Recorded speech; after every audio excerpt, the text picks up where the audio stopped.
La gestion médicale isolée de l'incontinence urinaire chez le jeune est finalement assez rare. La plupart du temps, on a des anomalies anatomiques qui vont nécessiter forcément une correction chirurgicale. Il y a quand même quelques exceptions quand les anomalies sont principalement fonctionnelles, avec une incompétence sphinctérienne par exemple, avec un défaut de relaxation de la vessie que l'on appelle un défaut de compliance vésicale, où là, médicalement, effectivement, on peut aider les symptômes d'incontinence, mais la plupart du temps, c'est vraiment difficile. Je crois que c'est vraiment important de garder en tête la démarche diagnostique classique et recommandée de l'incontinence. La première étant de vraiment s'assurer qu'il s'agit d'une incontinence. Ça, c'est le premier point fondamental.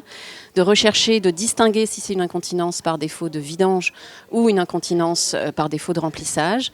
Et vraiment de passer du temps à observer les mictions, voir quel est le comportement mictionnel de l'animal. Un examen attentif de la sphère urogénitale. Ne pas hésiter à déclencher les mictions pour voir d'éventuelles fistules. Ça, c'est vraiment les points de vigilance les plus importants pour le clinicien en première ligne de ces motifs de consultation.